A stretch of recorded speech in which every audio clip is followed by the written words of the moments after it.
Mesdames et messieurs, bonsoir et bienvenue dans cette édition d'information. Tout de suite, le sommaire.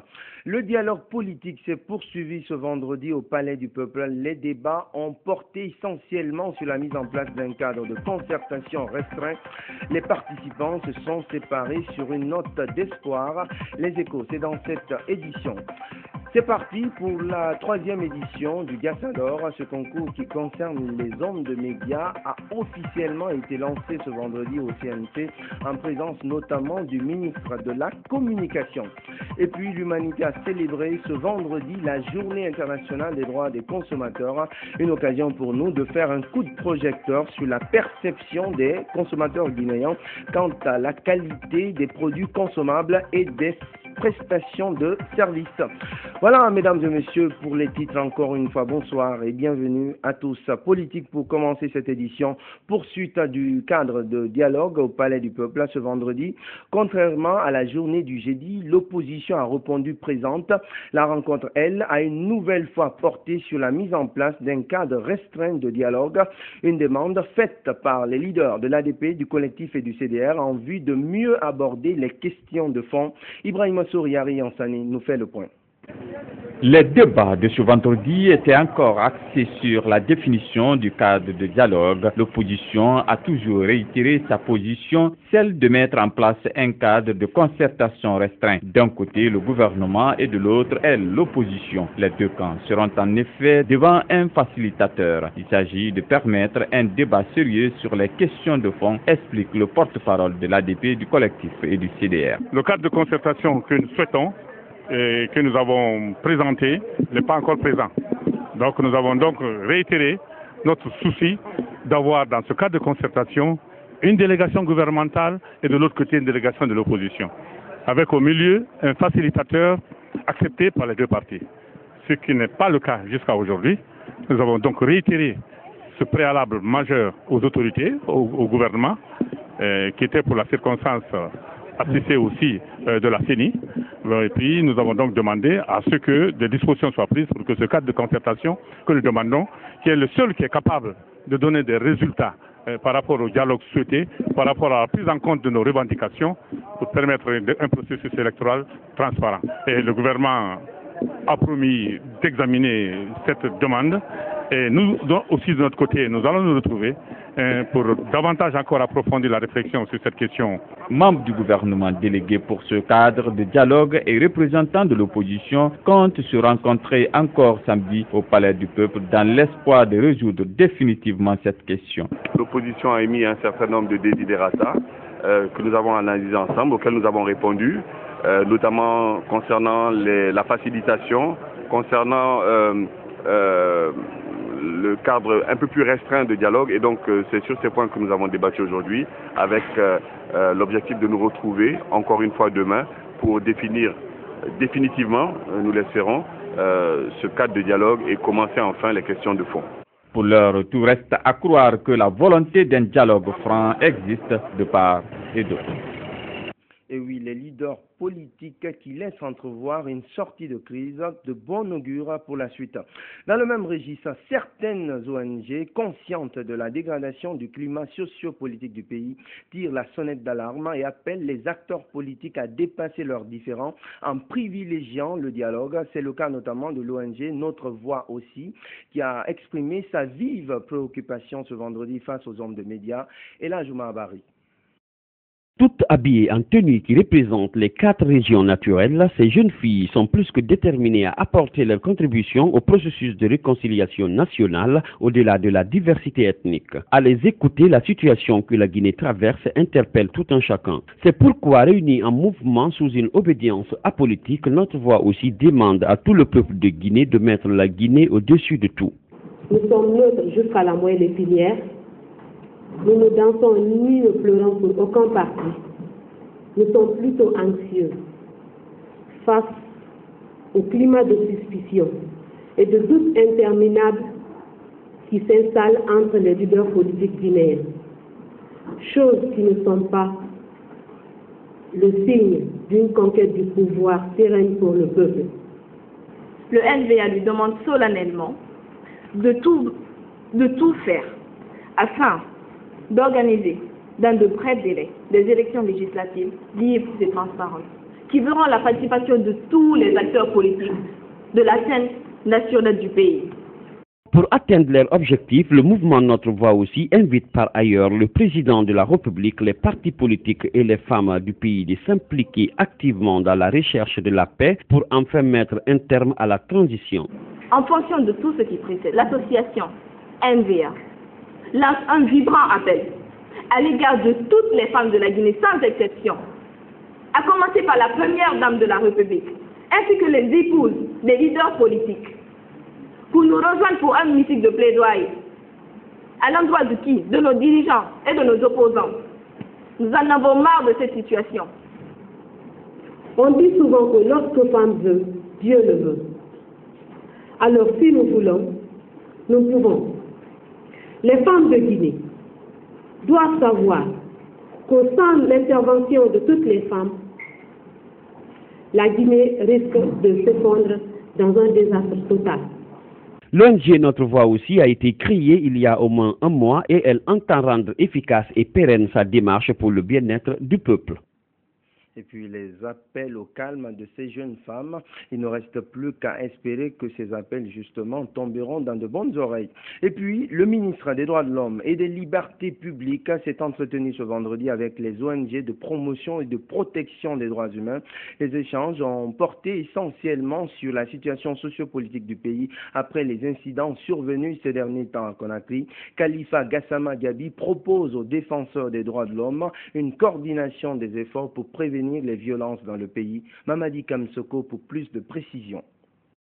Au lendemain des émeutes provoquant des morts d'hommes, des destructions de biens publics et privés, le ministre des Droits de l'Homme et des Libertés publiques discute avec les défenseurs des droits humains. Deuxième du genre, un seul point était à l'ordre de cette rencontre, l'analyse de la situation sociopolitique. La vingtaine d'ONG présentes évoque un moment critique pour le pays avec le communautarisme accru et le manque de confiance entre les acteurs politiques.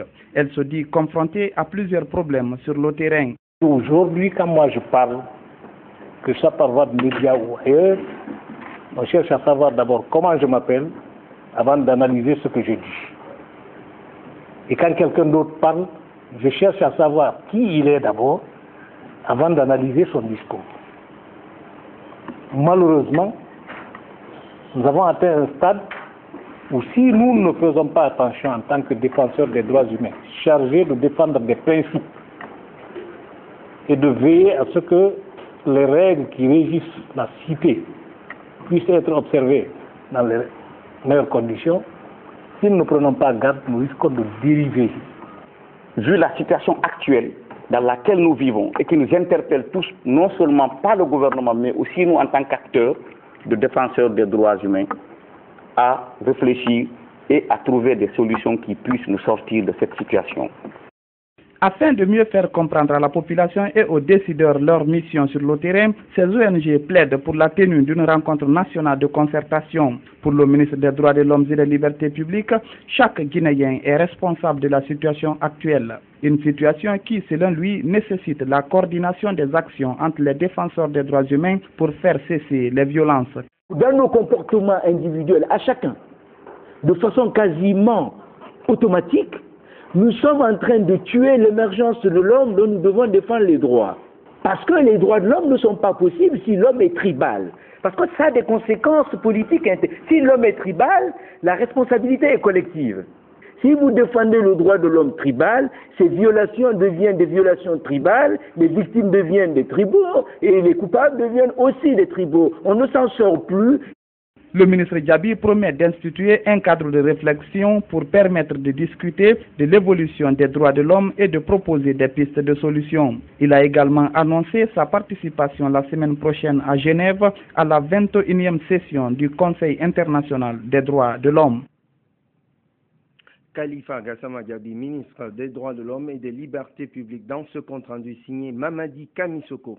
Sur un tout autre plan, la résolution des conflits au cœur des débats jeudi à l'ambassade des États-Unis. L'objectif de la démarche consistait à faire partager l'expérience américaine en ce sens à travers le compte-rendu d'un jeune Guinéen qui a séjourné récemment au pays de l'oncle Sam. C'était au compte du programme des visiteurs internationaux. Il a aussi été question des élections, de la démocratie ainsi que des pistes de solutions pour la Guinée dans ces domaines à Giratouba. Dans le contexte de la mondialisation, l'on rencontre diverses formes de conflits. Des conflits inhérents à la vie humaine qui évoluent au fil du temps et dont il faut à chaque instant trouver des solutions appropriées. Ce qui est plus important, c'est qu'est-ce que nous faisons de ces conflits. Donc c'est pour cela, je pensais à cette situation de notre pays où nous sommes dans une crise politique. Je crois qu'il est important de communiquer aujourd'hui à la population guinéenne, notamment la jeunesse. La différence d'opinion ne veut pas dire adversité, ne veut pas dire s'attaquer, ne veut pas dire que je suis ton ennemi.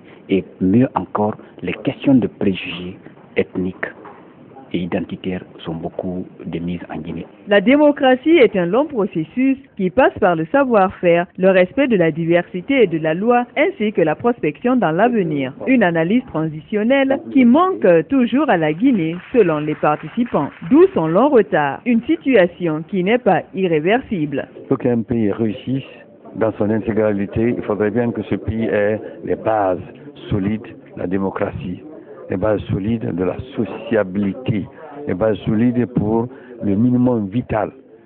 Et ce sont les conditions réunies qui feront qu'il y aura la discipline à tous les égards.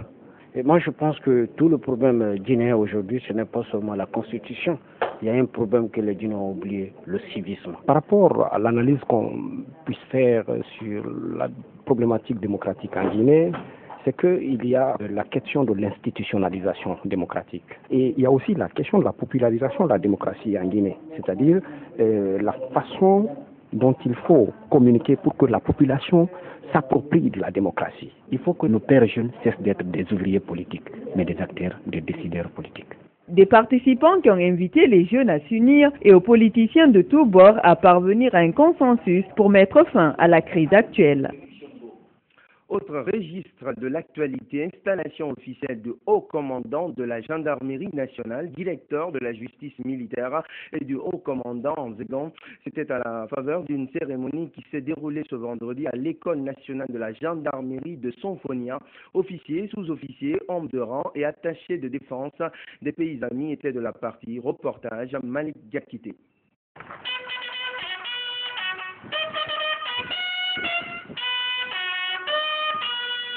C'est suite au décret 2011-290 PRG-SGG du 28 novembre 2011 que l'état-major de la gendarmerie nationale a été érigé en haut commandement de la gendarmerie nationale, direction de la justice militaire. À sa tête, général Ibrahima Baldé, suivi du colonel Ousmane Kamara en qualité du haut commandant en second. Dans son allocution, le haut commandant de la gendarmerie nationale, directeur de la justice militaire, a rappelé le rôle assigné à la gendarmerie. La gendarmerie nationale est une force humaine à statut militaire.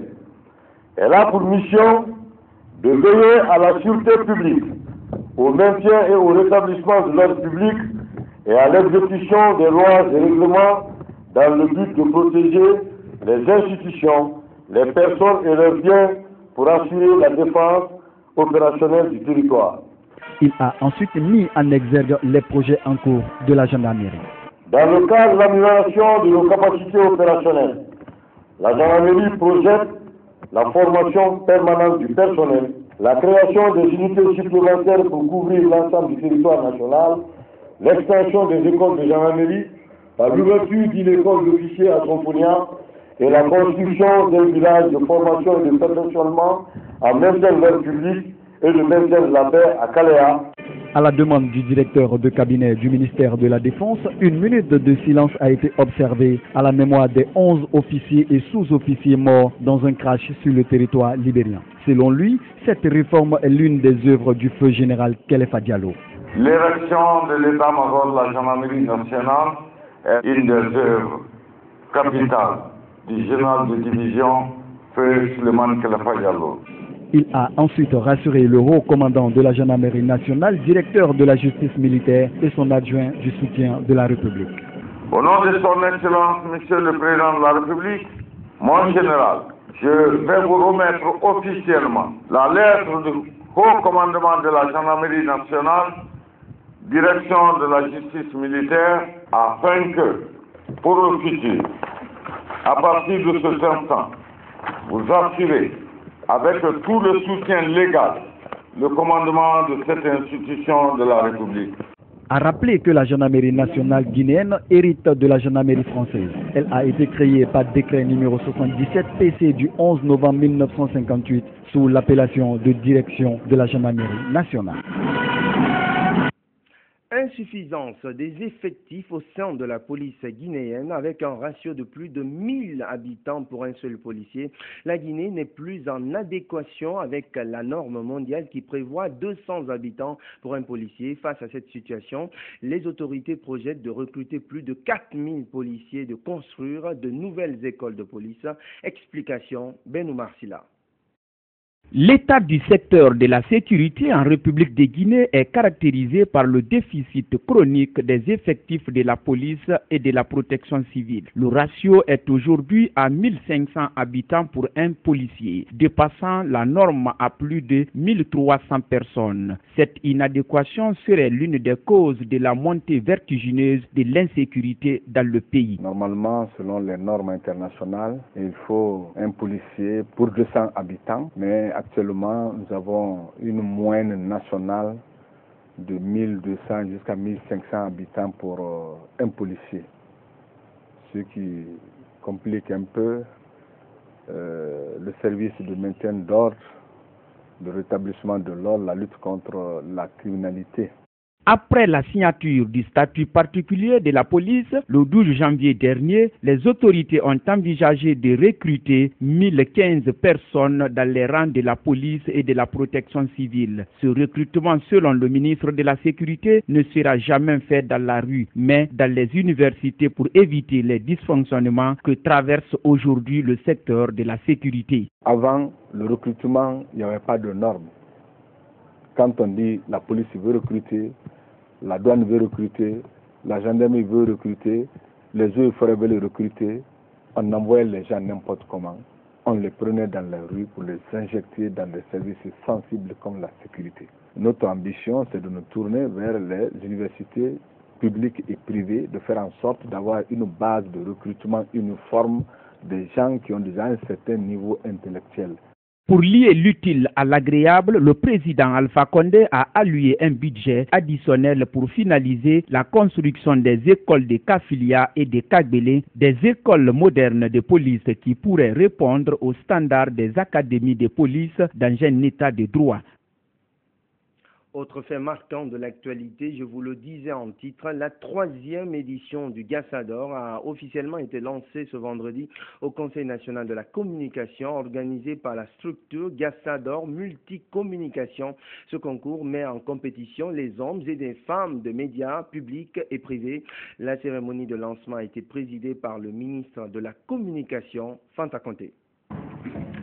Les médias dans la dynamique de la paix et de l'unité nationale, c'est sous ce terme que ce concours Gassador 2013 a été officiellement lancé. Comparativement aux deux précédentes, cette 3e édition du Sacre des médias apporte des innovations, d'où l'idée de concours pour mieux apprécier et comparer les mérites des uns et des autres selon les critères établis. Gassador est une manière pour la structure Gassa Multicommunication de décerner des prix aux hommes de médias, journalistes, techniciens et autres qui se sont distingués par leurs compétences dans leur catégorie durant l'intervalle avril 2012-avril 2013. Au-delà de son aspect compétitif, le Gassador se veut l'occasion de braquer les projecteurs de la reconnaissance sur les agents des secteurs de la presse et de l'audiovisuel que l'on qualifie d'hommes de l'ombre qui suent sans écho pour la bonne marche de leur service sans même un petit mais significatif merci.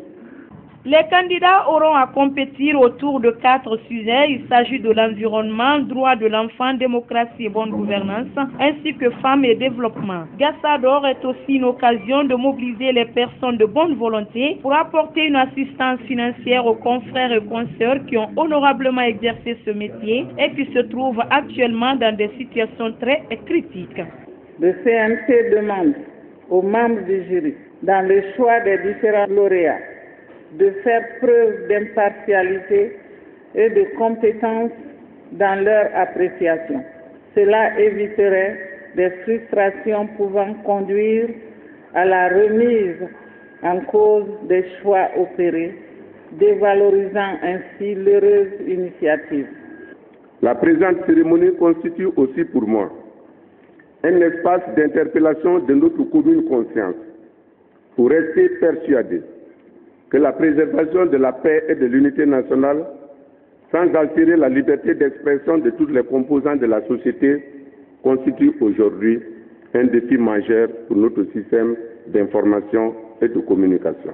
Cette troisième édition de Gassador connaît de nombreuses innovations, parmi lesquelles l'organisation d'un match de gala. Un Gassa d'honneur sera remis à titre posthume à nos deux confrères qui ont perdu la vie au cours du crash d'avion survenu au Libéria. Et un troisième prix, celui du meilleur photographe reporter, vient s'ajouter à la longue liste des bénéficiaires du prix. La grande nuit des médias est prévue pour le 19 avril prochain.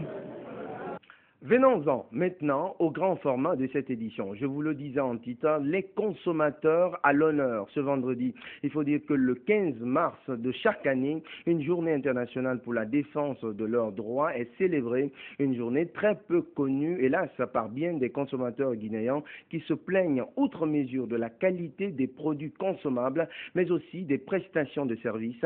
Les consommateurs guinéens à la croisée des chemins, c'est le grand format de cette édition. Il est signé Aguirre Toba.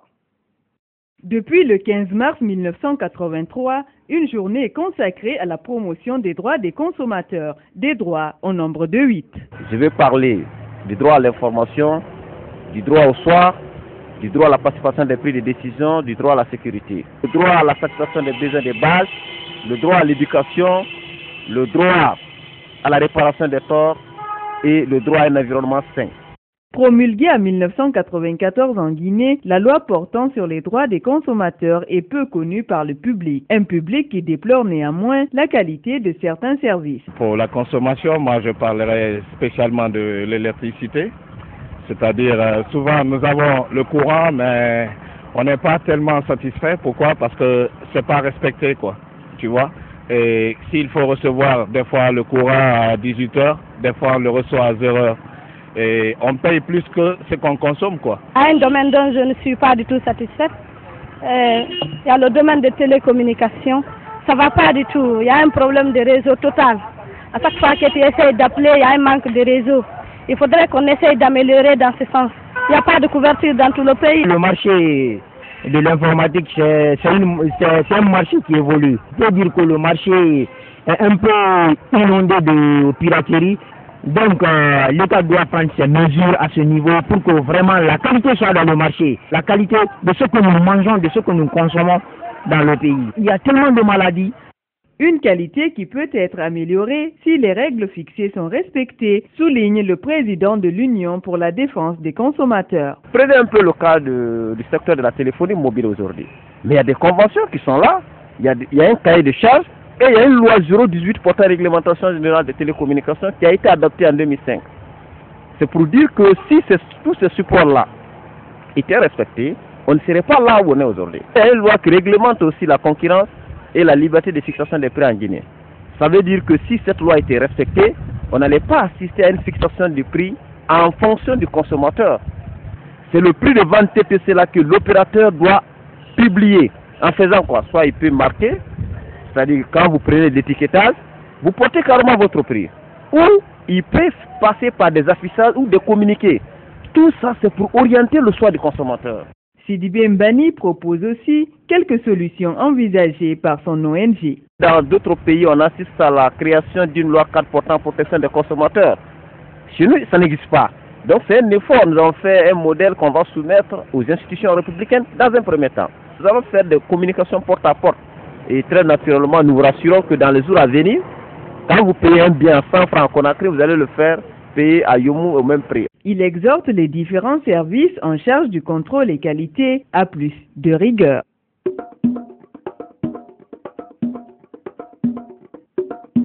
Sur le continent, pas d'accord. En République démocratique du Congo, une faction des rebelles du M23 nie s'être entendue avec le gouvernement.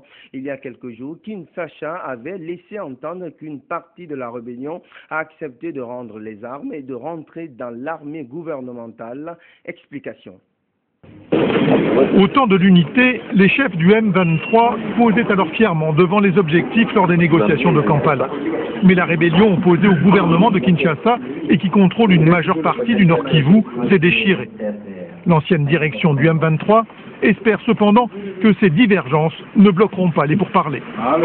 Il y a des petits problèmes au sein du M23, mais nous pensons que ça ne peut pas apporter un impact sur les négociations de Kampala parce qu'il s'agit de questions internes. Les deux factions s'affrontent militairement depuis des semaines dans les collines de l'Est de la RDC. La deuxième partie du M23 veut elle aussi poursuivre les négociations, mais pas question de faire cause commune avec les compagnons d'hier. Nous, on ne peut pas être conduit par quelqu'un qui représente un général déchu recherché par la Cour pénale internationale. Quant aux rumeurs d'un possible accord entre Kinshasa et une faction de la rébellion, elles sont totalement démenties. Nous sommes actuellement en négociation avec le gouvernement de Kinshasa et nous souhaitons parvenir à un accord le plus tôt possible. Mais jusqu'à présent, il n'y a pas d'accord entre nous et Kinshasa. Cette situation remet en cause les laborieux accords signés en février dernier et repousse la pacification d'une région où le nombre de groupes armés est passé de 10 à 30 en moins d'un an.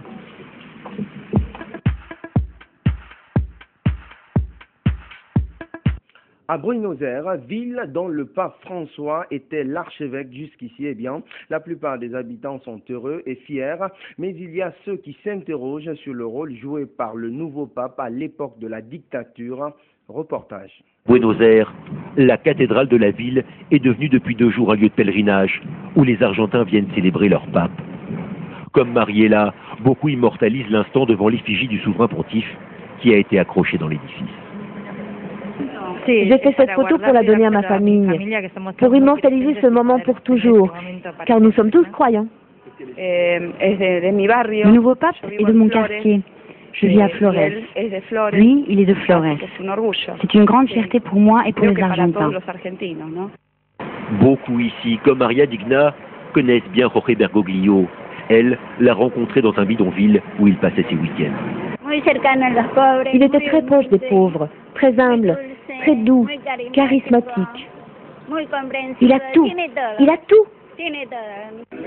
Dans la cathédrale, inlassablement, du matin au soir, les fidèles viennent prier pour leur pape.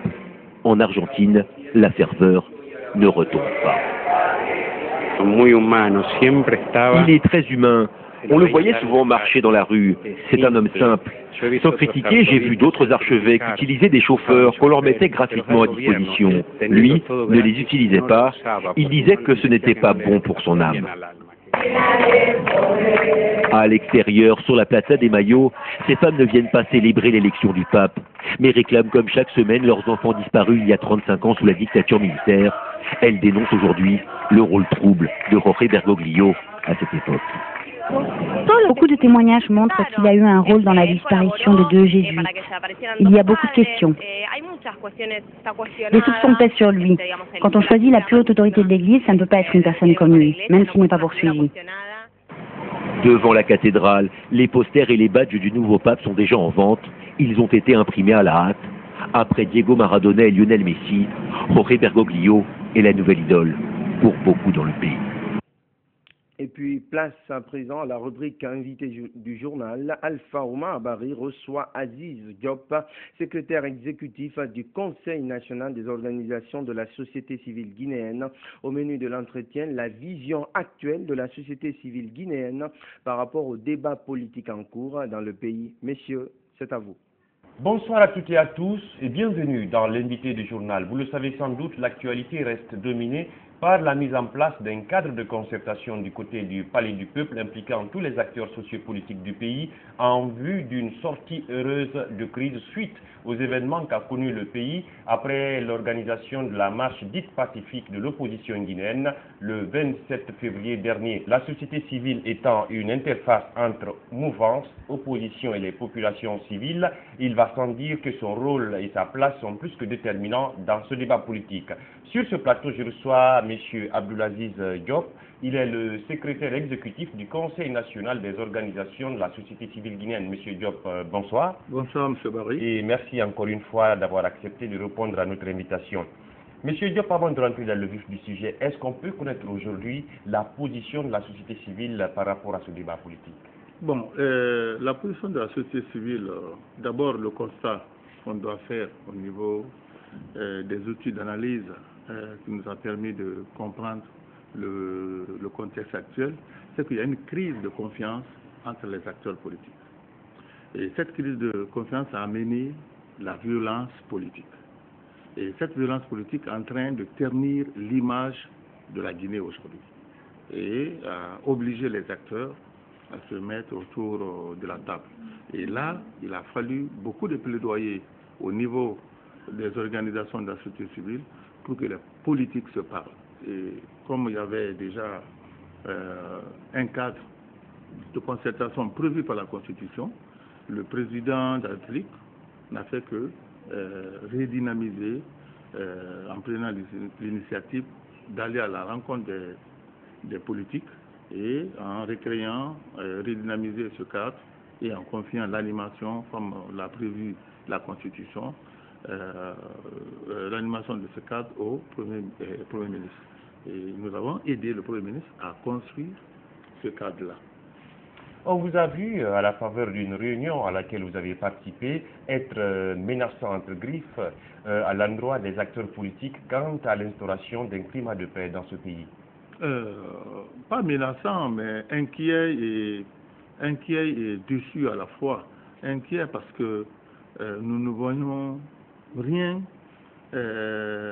comme consensus entre les acteurs politiques.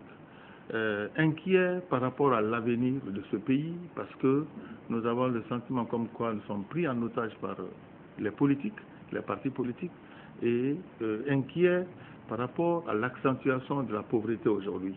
Les Guinéens souffrent et ils ne savent plus à quel sens se vouer. On sait que le dialogue est la seule issue pour une sortie de crise, mais tout récemment, on a vu et les institutions républicaines et la société civile se retirer de ce cadre de dialogue. Est-ce qu'on peut savoir pourquoi? Bon, nous, pas naïvement, mais en tant qu'acteurs incontournables de la vie nationale, nous nous sommes investis pour que les politiques se parlent.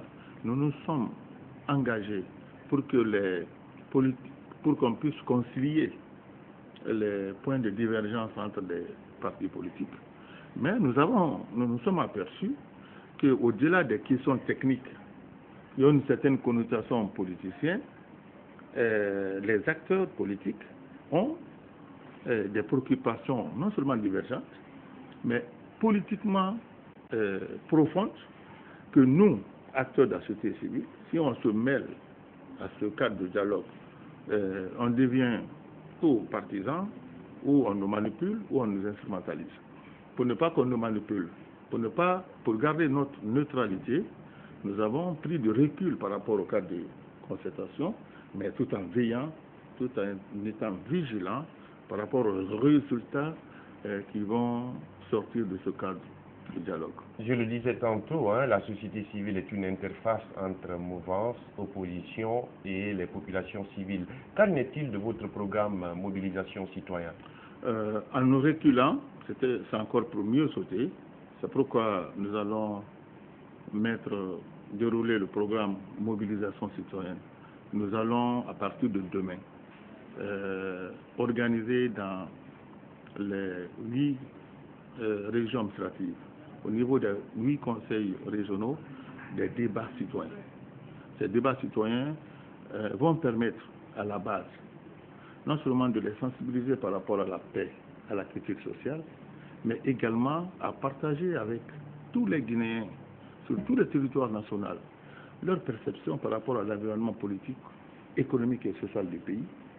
Et ensuite, organiser un débat national pour encore faire des propositions concrètes ou de sortie de crise ou liées au développement de notre pays. Dernière question, M. Abdulaziz Diop. Le temps qui nous est imparti tire vers sa fin.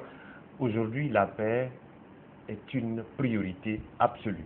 Est-ce que vous avez aujourd'hui un appel à lancer à l'endroit non seulement des acteurs politiques, de l'opposition, de la mouvance, mais aussi des populations guinéennes? La paix n'a pas de prix. Comme la paix n'a pas de prix, quelles que soient les violences, quels que soient les discours que nous tenons, nous finirons toujours par nous entendre autour de la table. pourquoi ne pas commencer à dialoguer? Et nous attendons beaucoup de nos leaders politiques. Nous les faisons confiance pour que d'ici la semaine prochaine, qu'un compromis se dégage pour le bien-être des Guinéens, pour que la Guinée enfin rejoigne le concert des nations et pour que ceux qui prévoient l'apocalypse pour la Guinée, que cette logique-là soit démentie. Et tout en vous remerciant également. Mesdames et messieurs, vous l'avez donc très bien compris, le dialogue reste le seul moyen pour une sortie de crise heureuse dans notre pays. Je rappelle que sur ce plateau, nous avons reçu M. Abdul Aziz Diop, il est le secrétaire exécutif du Conseil national des organisations de la société civile. M. Diop, merci d'avoir accepté de répondre à nos questions. Merci, M. Barry. C'est la fin de cet entretien, mesdames et messieurs. Merci de l'avoir suivi. Merci beaucoup. Aziz Diop, secrétaire exécutif du Conseil national des organisations de la société civile guinéenne, qui répondait donc aux questions de Alpha Omar Barry. C'est ainsi que se referme cette édition d'information. Merci de votre aimable attention. L'info, c'est aussi notre site internet www.groupeevasionguinée.info. Excellente suite de programmes à notre compagnie. Que Dieu bénisse la Guinée et les Guinéens. Bonsoir.